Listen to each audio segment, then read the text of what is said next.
Hello, and welcome to Cannabis Marketing Live, all puff, no fluff. I'm Kendra Losee, and I'm here with AJ Wilcox, the founder of B2 Linked. Now, you guys, I've known AJ for, I think, like 4 years now. We met at I think Social so. Media Marketing World. In full disclosure, he's also partners with me and helps me with one of my clients. So I am really excited to introduce you guys. He is the expert in LinkedIn ads. If you have any questions, if you ever need anyone to help you with your LinkedIn ads, AJ is the guy. And he also just launched a podcast that he was going to tell us a little bit about as well. So if you don't get enough information about LinkedIn ads here in this discussion, you can go check out his podcast and learn everything you want to know about LinkedIn ads. Welcome, AJ. Oh, thanks so much for the awesome intro, Kendra. I sure appreciate it. Well, it's, there's so many things that we can and do talk about that I figure we should focus. Fair enough. LinkedIn ads. Yeah. LinkedIn ads. And it's one thing that we were just talking about, everything that's going on and how different it is for everyone in the world to be working from home. But B, that there are so many restrictions for cannabis companies and CBD companies when it comes to marketing, when it comes to Facebook and Instagram and Twitter and YouTube. People are constantly, not as much anymore, but people's accounts are being shut down and put on hold. But you know who has not shut down anyone's accounts and put them on hold? LinkedIn. So that is why AJ is here. We are going to be covering some of the regulations, but also some of the best practices. AJ has had a cannabis client. It was a cannabis education client whose name will not be disclosed, but him and his team had tremendous results in working with them. So that is why he is here to share all of this knowledge and best practices with us. So welcome, AJ. Super excited to be here. Super excited to be chatting about. I especially like skirting rules. And it was really fun to run this cannabis client because we got to push the boundaries over and over. We had an ad where the image that we ran for the ad was just a straight up pot leaf. And we had to wonder, like, is this going to get turned down? Is it going to be selectively approved? Is it going to be fully approved? And we got it through. So anyway, I like pushing the boundaries. Did you guys hear that? He ran images of cannabis, like the leaves, the plant, and those ads were approved. So Yes. First of all, can you tell us how you got into LinkedIn ads? I know it's not like everyone's go-to place, especially at the time when you started. So tell us a little bit how you got started in LinkedIn.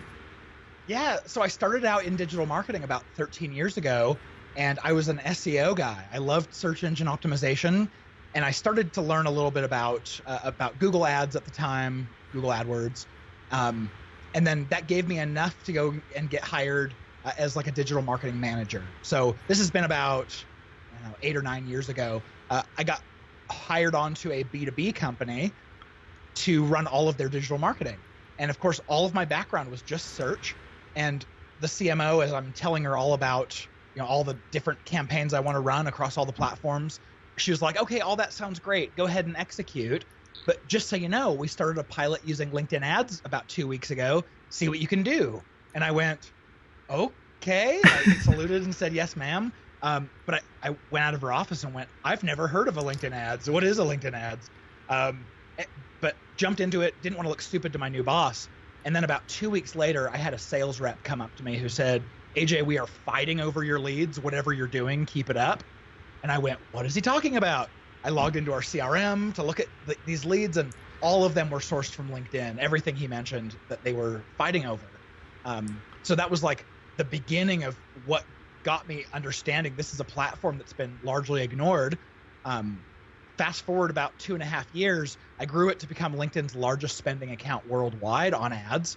And I looked around and no one was talking about LinkedIn ads, but it was my top performing channel. So I decided to go and start my own ad agency, and B2 Linked, all we do is just run LinkedIn ads for people. Started 5 years ago, back before LinkedIn ads was cool. And now it's finally starting to get some steam. And now it's cool. Good job. Yeah, no, it's cool. I put in my time, my 5 years. Way to be a trendsetter. I know that feeling. Yeah. So when we talk about okay, so you've had a variety of clients. I know that we've talked about higher education. We've talked about financial services. You've worked in all different industries.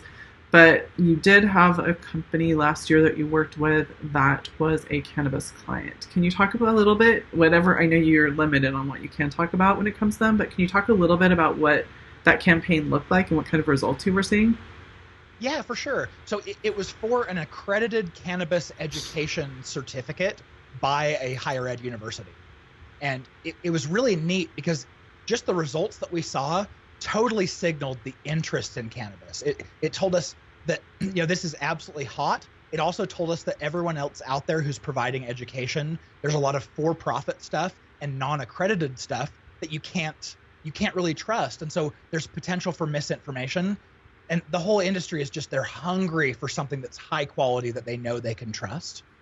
And we went and targeted a whole bunch of people who we knew would probably want more education about cannabis. Things like, if you joined a group on LinkedIn about cannabis, we wanted to get in front of you. If you worked at the FDA, we want to get in front of you. Yeah. If you're a doctor, a nurse practitioner, a podiatrist, if you're in hospice, all these types of positions where you're going to be dealing with people you're going to be medicating people, you're going to be dealing with people who are trying to self-medicate, and so that education was going to be so valuable. And yeah, that was really like what we did. And the results, as far as the results, results were really good. And I can share like pretty directly here. We spent 5 figures on just trying to get people interested in applying for the program. Mm-hmm. And what we got was our click-through rates were about 3 times LinkedIn's normal average. Mm-hmm. So LinkedIn they're about 0.39% click-through rates. So a little bit over 1/3%. We were averaging over 1% click-through rates on this campaign. So that tells us there is extreme interest here. And then on top of that, we had a cost per click that was about $1.50 lower than LinkedIn's average. So again, those are closely correlated. If there's more interest, then they'll charge you less. But I'm just about to break down and tell you what the conversion rate was. What was so interesting to me is if we run any sort of ad on LinkedIn that's like, we're asking them to do a lot of things or something really heavy, talk to our sales rep or buy something, get a demo, those types of offers, they tend to have a conversion rate that's between about 1.5% to 4%. And if it's Nike doing it, you'll have the 4%. If you're a brand no one's ever heard of, you'll have 1.5%. This was essentially saying, I'm showing interest. I want to sign up for this program, and it was converting at 7.8%. Oh my gosh! Again, like 2 or 3 times the click-through rate, and then 2 to 3 times the conversion rate. It was, far and away, it was amazing. And the thing with that is that higher education is a lot longer sales process, and it's a lot lower conversion rate. And the reason why is because it tends to, it's a bigger investment from people and a time investment. So not just dollar, but time. So to have conversion rates at that level, that's pretty much unheard of. I know when I worked in higher education for 8 years directly and a couple of years through agencies, we never saw that rate unless it was a referral or a very specific, very targeted niche campaign. So that is amazing. Yeah, we were very pleased. And what's so interesting is we ended up not continuing with the account after they advertised for probably 3 months because Google won out. Google ended up having a lower cost per enrollment, which actually makes a lot of sense to me. I mean, we're showing to people who were not seeking us out.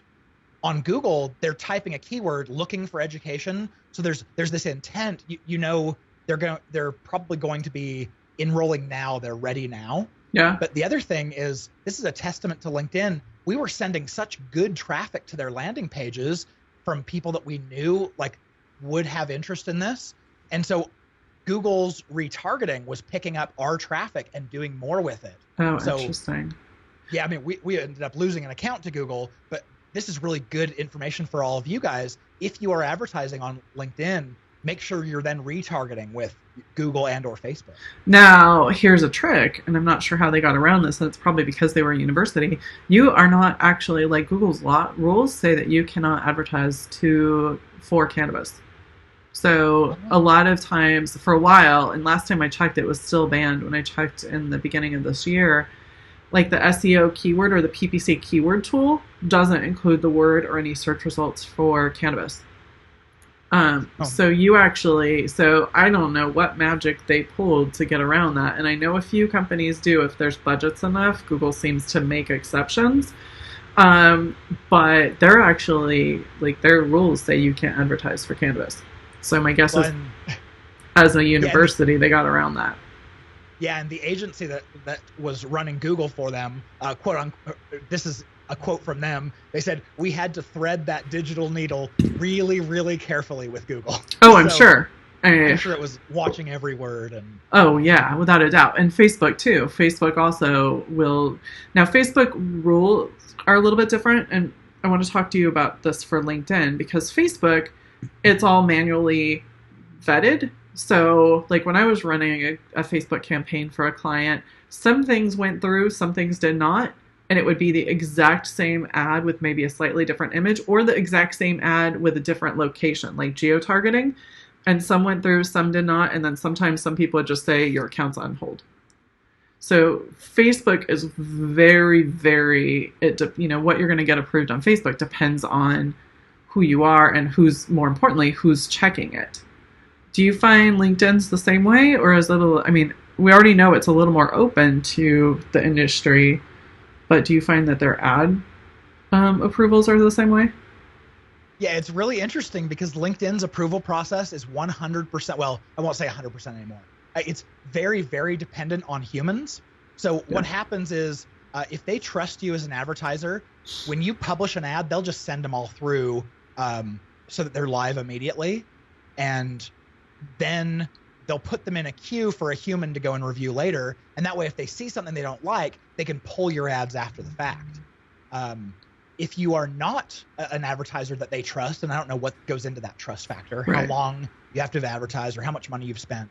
But then it all goes into a manual review queue, and a human literally looks at every single ad and hits next. Yeah. And because of that, we work with very large accounts. So when we publish ads, we might publish 20, 30, 50, a couple hundred of exactly the same ad over and over. Mm-hmm. And what we find is if we have something get disapproved, most of the time we can just wait a couple hours, wait till whoever was reviewing it is off shift, and submit it again. And chances are we've gotten some stuff turned down that you resubmit just a few hours later, and then the next person approves it because they may not be as familiar with the rules or whatever. So yeah, it's nice to have a little bit of subjectivity and flexibility sometimes.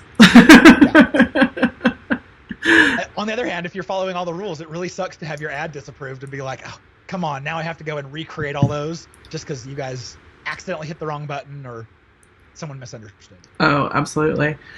So I want to dive into the different types of ads. First of all, I want to reiterate, you guys, that if you're trying to sell cannabis, sell product, and CBD the same, you cannot run ads directly for product sales on the platform. But if you're trying to highlight education or bring people in, I know I've worked with several companies and organizations that are trying to educate, trying to improve all of the knowledge and the trust in the industry.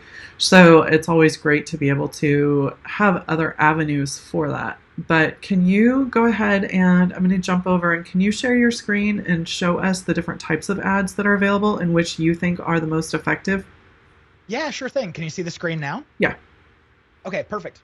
So the first one I want to draw your attention to is the one in the news feed, because this is the majority of what we run.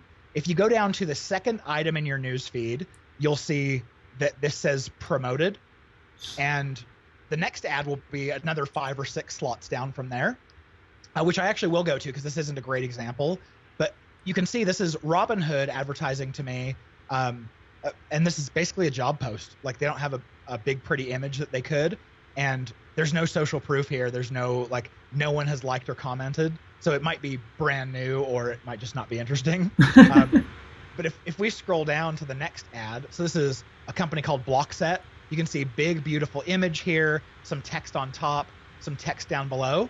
And this ad format is by far the most versatile. LinkedIn calls them sponsored content. And these can be, just like you see here, a single image, You can have multiple images within them that they call carousel, which is a blatant copy of Facebook's, if you've used that one. There's video, and you can attach. I hate to charge these guys money, but if I were to click this button right here, learn more, there would be a little form that would drop down in here where you are able then to convert on this advertiser's offer without even going to their website, without waiting for a landing page to load. It's just all within LinkedIn. So those are all the things you can do with sponsored content. I don't know, any specific questions then on sponsored content? Yeah, well, let's go through the different ad types, and I want to find out which one's your favorite and why. Great. Okay, cool. So I really, really like sponsored content just because it's really good exposure. A lot of people use the feed, and it's so versatile. You can use this for pretty much any kind of offer. But now which one I want to show you is when you're on desktop, and it's only desktop, so if you're looking for just desktop traffic, this could be a good one. Over here in the right rail, you can see this one that they call text ads. And sometimes like this, there's 2 ads, sometimes there's 3. But this is LinkedIn's cheapest and lowest risk ad format. Okay. So because it's over in the right rail, no one sees them. They are essentially cheap branding clicks or cheap branding views. But you'll probably pay $8 to $11 a click if someone clicks on your ad in the newsfeed. That's why I didn't want to click on that poor advertiser's ad. Right. But for these ones, you can pay all the way down to $2, $3, $4 for text ads clicks. And because they're in the right rail and people are so banner blind to them, very few people end up clicking. And so you don't pay very much when you use them. So I love these as like a tiptoe into the platform. Just check and see what LinkedIn can offer you for the lowest amount of risk. I do want to step back for a second. My good friend Heidi Groeschel is here, and she asked a question about pricing. So when you go through each of the types of ads, can you talk about like the minimum you would recommend someone starting with? Yes. Do you mean minimum total budget going in? Yeah. Or just the minimum that you would end up clicking? Minimum total budget going in for those ads, for that ad site. So this depends a little bit on what your goals are, but in general, what I want by the end of the month with one of our clients, I want to have statistical significance down to my conversion rate so that I can go to the client at the end of the month and say, yes, this works with 95% certainty, or no, this sucks, you should get out. And in order to get that number of conversions so that you can achieve statistical significance, it's usually about $5,000 in spend. Okay. So I tell people, like, if they're going to be advertising with me, I say set about a $5,000 minimum. But if they're doing it on their own and they're able to be a little bit patient, then I see no problem in having a budget of $2,500 and just make sure you go for 2 months before you make the call, or $1,000 and make sure you go for 5 months without your boss saying like, oh, this doesn't look like it's working. Give it enough time so you know. Okay. But so that's based off of, well, and I'll say that's based off of these being $8 to $11 a click. If you were to generate conversions from text ads where you're only paying $3 to $5 a click, you'd essentially only have to spend somewhere around $2,500 or maybe even less to get that significance. But these have a click-through rate that is 0.025%. So that's 2.5 clicks out of every 10,000 times they're served up. So in order to spend that kind of money on these, you'd have to have a pretty large audience. But yeah, that's about what I recommend. Okay, perfect. So if you're trying to do this on your own and you want to test it out and see, it sounds like if you're going to do it yourself, you could do a minimum of $1,000 for a month to see, or 2 months, depending on how many people are responding to the test, and then ramp it up from there. If you're looking to do this with an agency and have someone else running it, AJ's recommending around $5,000 a month to test it, blast it in, see how it works, refine it, and then start rolling from there. Yeah. And especially if you're paying an agency, you're probably paying some sort of a minimum to be working with them. And in order to make the most of that, you probably want to spend as much as you can without their minimum increasing. Absolutely. So, yeah. Okay, perfect. Thank you. I just wanted to make sure we were talking about the pricing because, I will say this, LinkedIn ads tend to be more expensive than Facebook, since those of us in this industry cannot run ads on Facebook, it is something we want to consider. Just keep in mind that the starting cost going into it, you can't do Facebook you can't do LinkedIn for $25, but you can test stuff out and see how it's working. Yeah. And I kind of mentioned that, how much you spend depends on what your goals are. If your goals are to figure out what is my cost per lead going to be, then yeah, you probably want to spend that much. But if your goal is to test messaging, let's say you have the same, maybe a webinar that you're launching, and you have one message that's very much like aspirationally focused, like we want to make you the hero, come watch this webinar, and another one that's fear-based, like you'll get fired if you don't know what's in the contents of this webinar. If your goal is to test like which of these two messages resonates best, gets a higher click-through rate, then you can get statistical significance on that for usually less than $1,000. Okay, perfect. Great. Heidi, let us know if you have any specific questions beyond that. Otherwise, yeah, let's keep looking at the different ad sets or types of ads. Thanks, AJ. And that was a great question. So thanks for asking. The next one I want to show you here is called dynamic ads. And you'll notice it actually stuck my picture in the ad format itself. That's why they call it dynamic. I didn't used to recommend these, but I'm starting to a lot more because the price just dropped into about a third. Oh. So these used to be $13 to $15 per click, and they're in the right rail, which means very few people interact with them. So it was like pulling teeth trying to get traffic, and a click on it cost more than it did from sponsored content. Right. So I just was like, don't ever use them.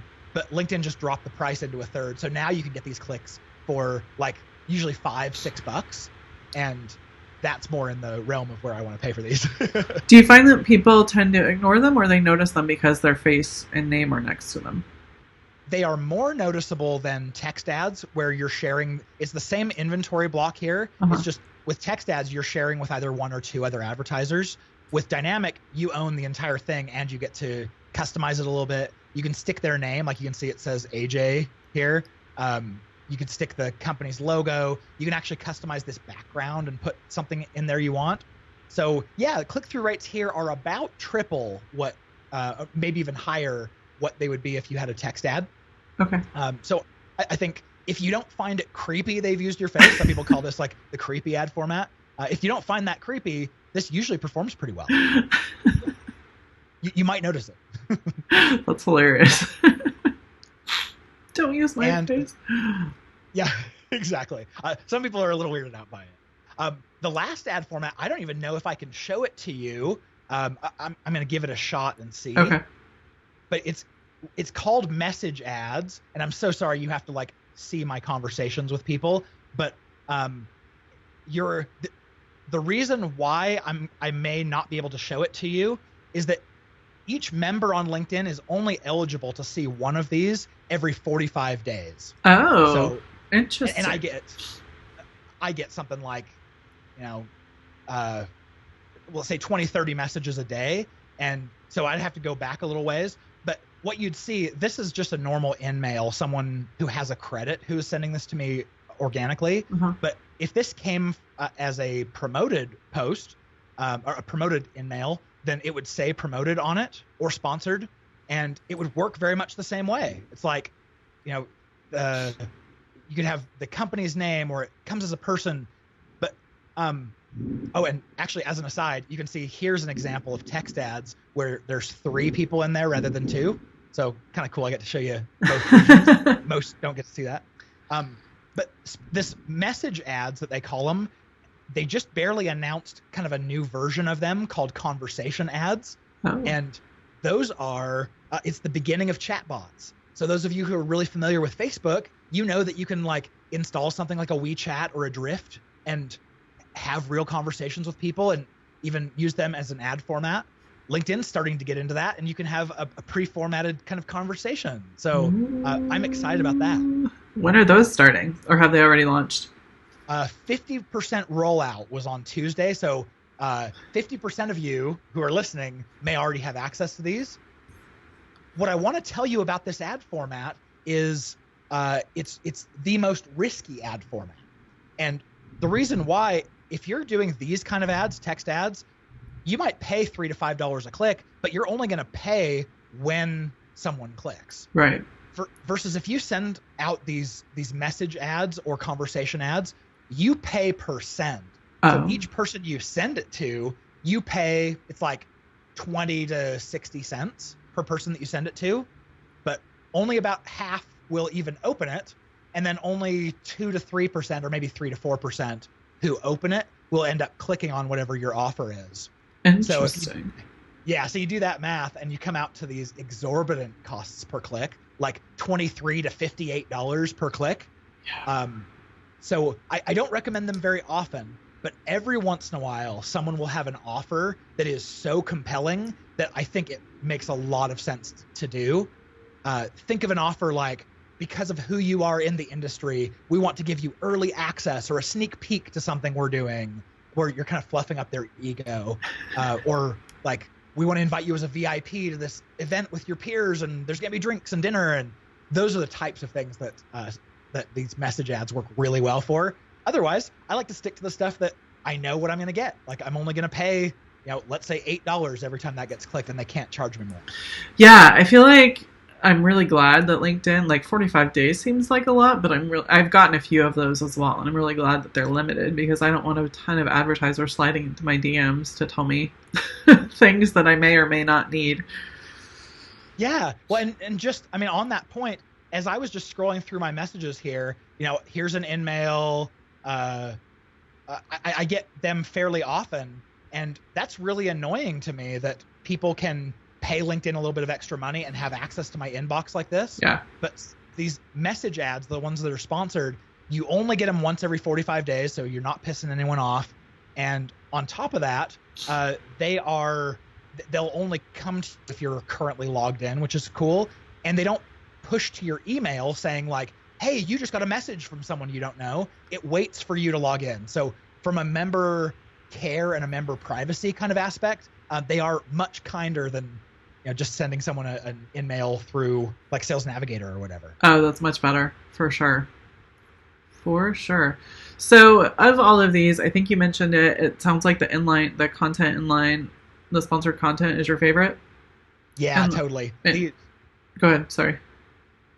These ones, I don't know.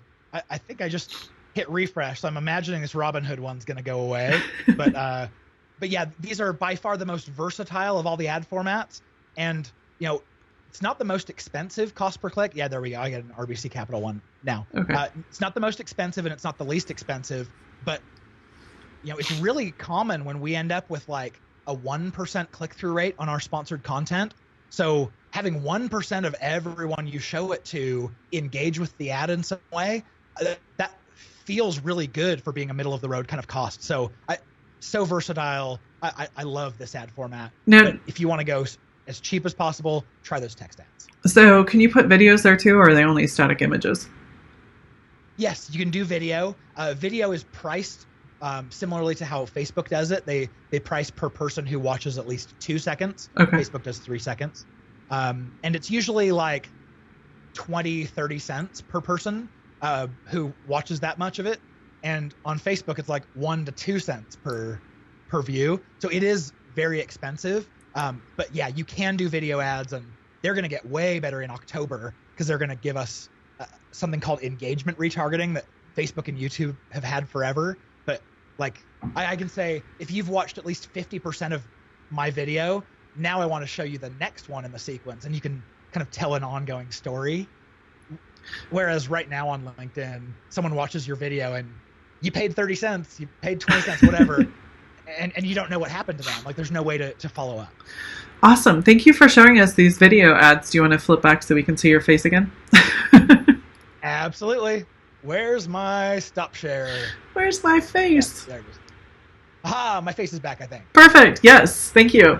That is fantastic. And I love that, like, how well versed you need to be in Facebook to be constantly like, well, if in Facebook you're doing this, here's what it looks like at LinkedIn. Oh yeah, I would never consider myself a Facebook ads expert, but I have everyone on our team. I encourage them to go and run Facebook ads campaigns on the side for friends and themselves, because everything that you see Facebook innovating on, LinkedIn's going to follow suit 4 years later. So might as well know the competition, right? You've got 4 years to become an expert. 4 4 years. Yeah. Take your time. Experiment a little bit. Yeah, it's not coming out on LinkedIn tomorrow. I feel like LinkedIn is starting to move that a little faster. I mean, yeah, I razz them a little bit about. Look at Facebook. But look at LinkedIn Live. That didn't take. Well, it kind of is taking 4 years.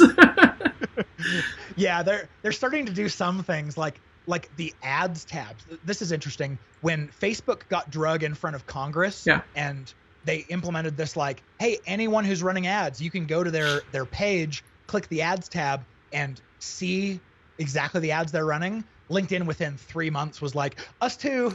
We don't want to get drugged in front of Congress. So yeah, they will catch up on some things, but hopefully it's not always for us too. We're Microsoft now. That's right. Yes, we're never last for the conversation about privacy.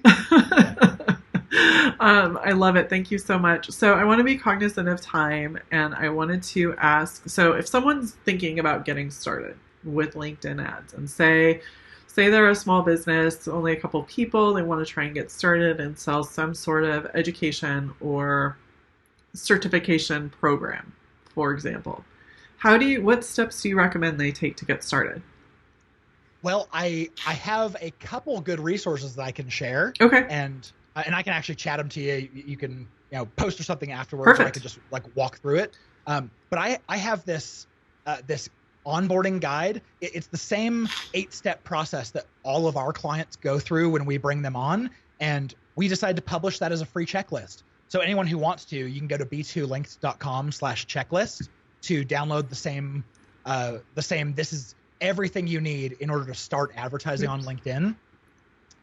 And the other thing is, I was the author for the Linda course, or the LinkedIn Learning course, about LinkedIn ads. And so if you want someone to just hold your hand and walk you through every step of the process, how do you create ads and all that, that course is a really good one. Awesome. So there's 2 different resources here. If you want the checklist, I'll post the links. Then if you want the Linda course with AJ himself walking you through how to create ads, you can do that as well. Those are great resources to get started. And I know people who have, I think our pal Stephanie Liu ran a couple of video ads for one of her clients and had great success. And I don't think her budget she was working with were very high to start out. So yeah, video ads are really interesting because I can communicate more in a 30-second video or a 60-second video of my personality and get you to know, like, and trust me faster than downloading 6 of my white papers and feeling like you get to know me. So yeah, video is a very powerful medium, and you really don't have to spend tons and tons if your goal is to engage someone with your video content. And let's be clear, I know I'm guilty of it. How many times do you, how many times do you download white papers and then just they end up in your downloads folder? I never, you never read them.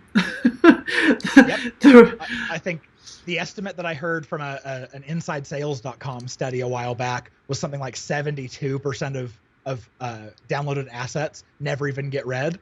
And I'm rebellious at heart. And so I make sure everything I download, I always at least open on my screen to just scroll through, so I don't throw it in my downloads folder. I know I'm never coming back to it if it. Oh yeah. Or I don't know about you, but I have the Adobe browser up, right? And it has 10 tabs of downloads that I've opened, right. But they're there so I can remember to read them later. That's right. Yep. It's a placeholder. It's a bookmark. Exactly. One solid computer reset and that is gone. Oh, yeah. But, I really, really appreciate your time today, AJ. I think that there's so much opportunity for LinkedIn ads. I did want to ask one more question about creative. So, say let's go back to our hypothetical organization that's trying to build trust and certification program for cannabis industry. What kind of creative, if they're doing one of those inline sponsored content ads, what kind of creative or what do they need to consider when creating those ads? Oh, great question. Like we showed in the sponsored content, where you get the big beautiful image that takes up the whole feed. On a mobile device, it's going to take up the whole screen. And so I would say don't overthink your visual creative, but you do want it to stand out. The whole purpose of this visual creative is just to be a thumb stopper. Just get someone to stop so that they read your ad copy. Your goal isn't to convert them from the image. So all these advertisers who are like, I'm running a webinar, so I'm going to write the date and the time and what you're going to get out of it, and they're writing all of these things as text on top of the image. Don't overdo it like that. And then your very first line of the sponsored content, they call that your intro.